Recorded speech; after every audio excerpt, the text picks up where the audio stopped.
কিছুক্ষণ পরে টম বুঝতে পারে তারা এখনো সমুদ্রের মধ্যেই আছে, কিন্তু সমুদ্রের জল কোথাও উধাও হয়ে গেছে। কিন্তু এটা কিভাবে সম্ভব? সমুদ্রের জল এক রাতে কিভাবে শুকিয়ে যায়? টম বুঝতে পারে পৃথিবীর বিশাল একটা পরিবর্তন ঘটেছে। টম বুঝতে পারে একমাত্র যারা তাদের মতো জলের মধ্যে ছিল শুধু তারাই হয়তো বেঁচে আছে।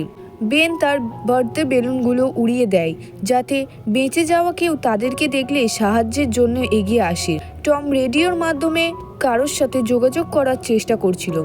অনেকক্ষণ চেষ্টা করার পর সে একটা সাবমারিনের ক্যাপ্টেনের সাথে যোগাযোগ করতে পারে, যার নাম ছিল নাটো। নাটো টমকে বলে সে হিসেব করে রেখেছে সমুদ্রের জল 1 সপ্তাহের মধ্যে ফিরে আসবে। সে টমকে বলে তোমরা খুব তাড়াতাড়ি একটা উঁচু জায়গা খুঁজে বের করো, না হলে এবার আর বাঁচতে পারবে না। টম নাটোকে রিকোয়েস্ট করে তাদেরকে সাবমেরিনে নিয়ে যাওয়ার জন্য। নাটো তাকে বলে সাবমেরিনটা ছোট, এখানে মোটে 3 জনের জায়গা হবে।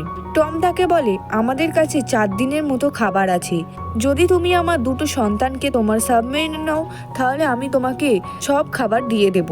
নাটো কিছুক্ষণ ভেবে রাজি হয়ে যায়। ভিডিওটি ভালো লাগলে লাইক কমেন্ট করে মুভি ক্লাব চ্যানেলটিকে সাবস্ক্রাইব করে আমাদের পাশে থাকুন।